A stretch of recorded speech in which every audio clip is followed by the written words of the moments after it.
It might be better not to offend him. While I was trying to choose my words carefully, Wallace continued.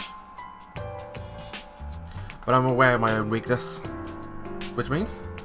It's probably going to be my last battle, or for anyone keen perception, this will probably be the greatest and last battle ever. People say my head's full of sand, my brain's like a dried out sponge. I know better than anyone else what I'm doing.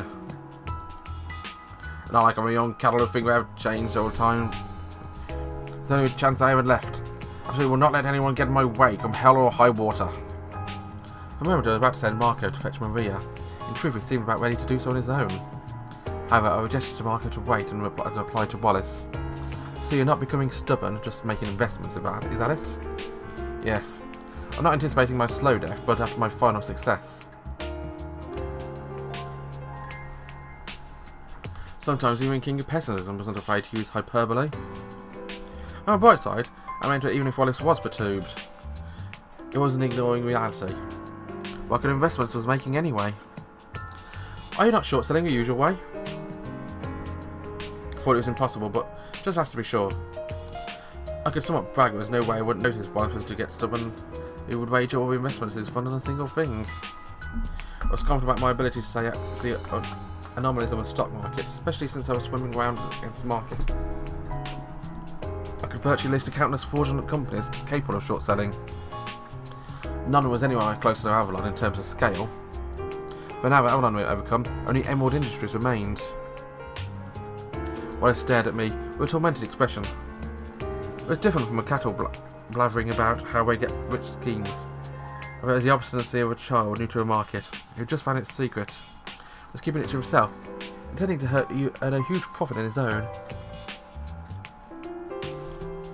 Looking at him transported me back to my mind to 8 years ago, when I really believed I could get rich enough to take over the world just using my laptop. I was particularly obstinate at that time. I would stick to my convictions no matter what. About those principles, my ego wouldn't have held up.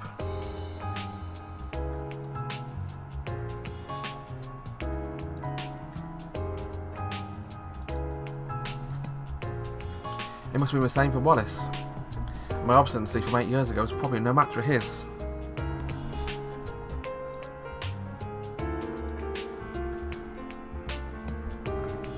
After all, without strength of heart, seeing one's decision will go all the way, he wouldn't be fit to do things like short selling.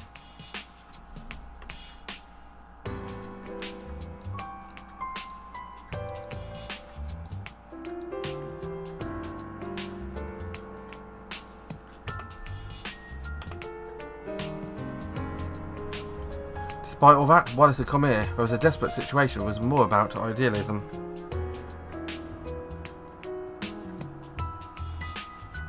You couldn't bet on the rise and fall of prices in the stock market just by reading a newspaper.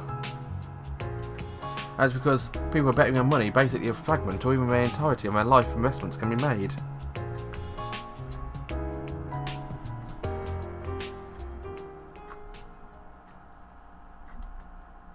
I'm using negative carry. Seems Eagle's information was correct. Aside from mathematically expected value, negative carry and positive carry were definitely not the same, psychologically speaking. Why? Imagine days spent studying frantically for exam versus days spent lazing around eating junk food. Most of us have probably been through something like that. Are you trading options? No. Are you short selling? No. When is it? Enough guessing. I refuse to say what it is. Well, he said that categorically. Then he added, however, I would like funds. I need funds to continue my investments. Are you aware how preposterous that sounds? I am. But I'm worried about how his investment is becoming too well known. If that happens, it'll be too late. I need a lot more funds. Funds are crucial. I'm waiting for returns big enough to return the world upside down. Well, his face looked ghastly as he told me this.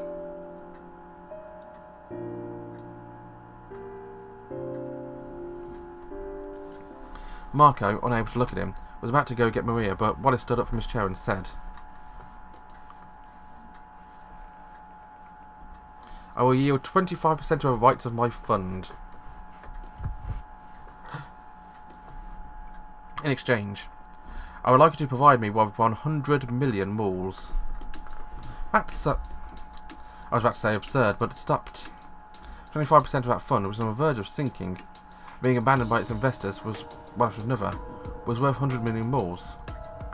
So basically what it meant was Wallace's fund was worth 400 million. There was a limit to how much you could ask for such a meagre amount. So if you were to put together all the funds Wallace had on hand, it probably wouldn't even amount to that much. Moreover, if his investments were to fail, we would only be able to afford a quarter of a plate of that door, said Wallace Capital Management. In worst case, Wallace's investors might even sue us for loss of money sustained, seeing as we would have been his partners in this. We have no assets to seize. Our business was ultimately nothing but trust. However, what made me shiver was that very serious expression on Wallace's face. I wasn't faced with someone making a fair trade, but rather someone convinced that this was all a result of tremendous compromise. Was it madness? Was it a king of pessimism in all his splendour? After all, when he'd been stuck bottling short-selling orders for Avalon, hadn't society also thought he had a screw loose? What happened after that? That's why he was the king of pessimism. I cannot even fathom how important returns will be. I've estimated at over 10,000%. 10,000? You hear me? If you multiply 100 million moles by 10,000, you realise your dream. That's terrifying. Wallace shouted out, frothing at the mouth. Despite that, he looked like he was on the verge of tears. He looked miserable, like no one understood what he was saying. Wallace was without a doubt sane. Utterly sane, but being sane wasn't the same as being rational. The profits in front of him had him so agitated, he was no longer a cool-headed inventor. I'm begging you!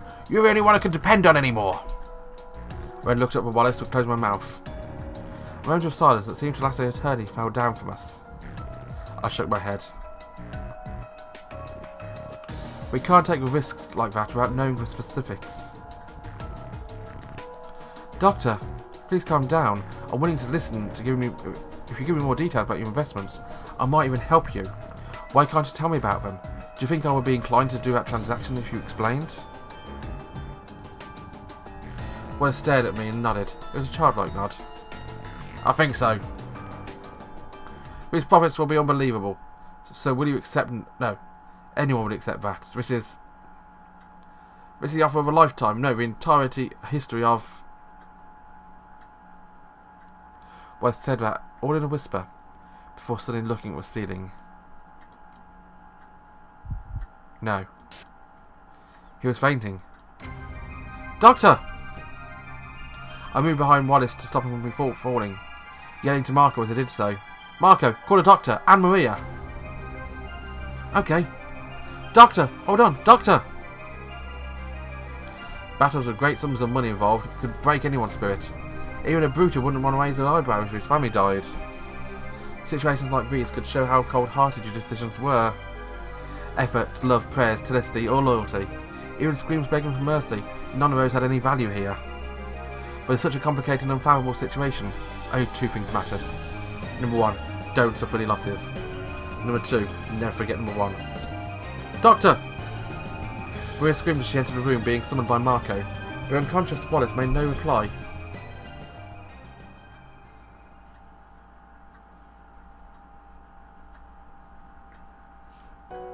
According to his personal physician, it was a combination of overwork and malnutrition. We could at least take comfort in the fact he hadn't had a stroke. But even Maria, who was sitting disheartened in the lounge of a hospital with a cup of hot cocoa, looked like she could collapse at any time now. The doctor had been keeping me out of the loop with his details for quite a while now. So he'd been acting completely on his own. Yes. I said that 3 people in agreement could endure many trials. We also said that several people insisted on something as white. Even if it's clearly black, no matter how you looked at it, you might start believing him. Based on how a human brain worked, really not fit to exist on our own. Wallace made it this ripe-eyed age as the king of pessimism, partly because it's nasty, but I'm sure Maria's presence helped too. And even if he wasn't letting her in on his deals, I meant Wallace wasn't preparing to face death like a soldier. It's just a shock to me at first. Thinking a ghost of father to distrust me, even though it's unthinkable that I'd tell anyone about his deals. Besides, Wallace didn't like these secrets too much. Am I right? Yeah. The chief was priding himself in removing the distortions in the market. He would publish the contents of his deals so much he would even end up being the target of an investigation because of rumours circulating. By advertising rumours about stock, he was suspected of manipulating the price of stocks. But Chief was a sane man. While saying those words, Maria took an envelope from a bag. It was a neatly written document befitting the Earthborn Wallace. This memorandum states that I have no knowledge of whatsoever of the contents of these deals. That's... Yes.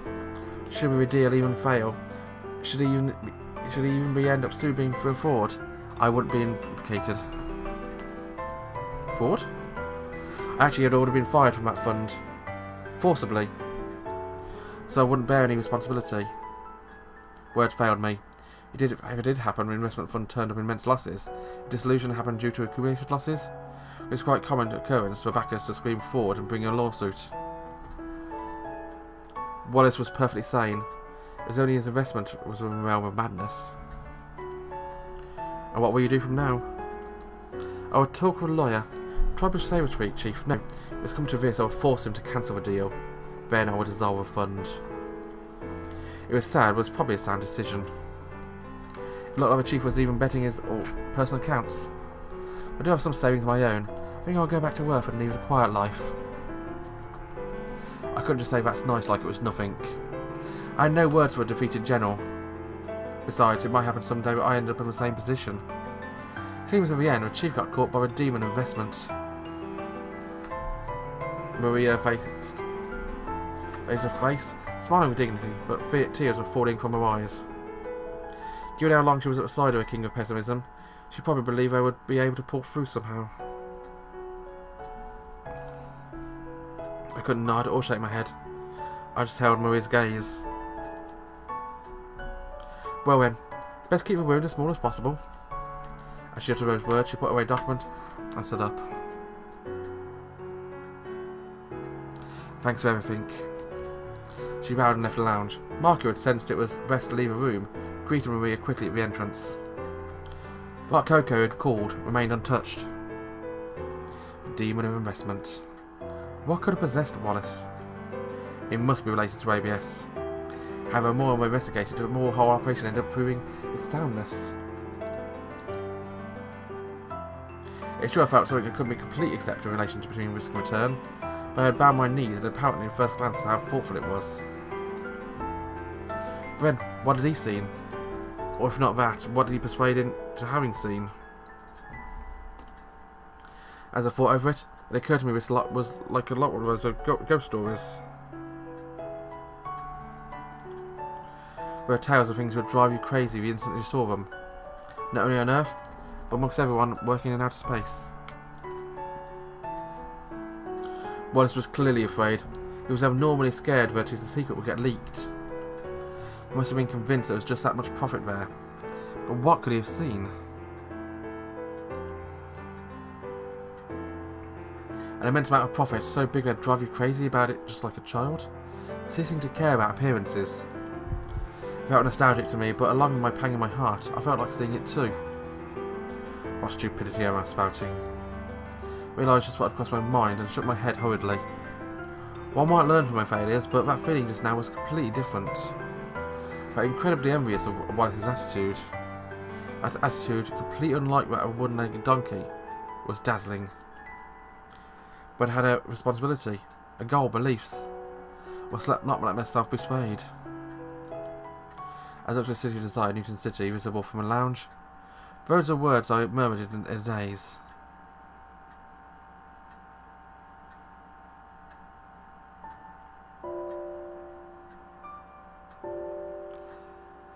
The title deed for the ABS sent by E.J. Rockberg was a promise of wealth. Seeing this, the economist in me was, as always, screaming, holding thick holy scriptures in his hand. His face may look like a Dr. Wallace's. Moreover, it seemed like I was really shocked by what happened to Wallace. Days later, I was still not able to concentrate on my work. As I was trying to somehow gloss over it, one day Risa called me after a regular meeting of a household aid project. She seemed to be the only person who could not keep a secret from. From the outset, I had no intention of hiding it either, so in the church, I told Risa everything she wanted to know about Wallace. Was his firm putting money into his project? But he stayed in the background, saying a presence from known as a king of pessimism would cause trouble. Reese had met with me a few times.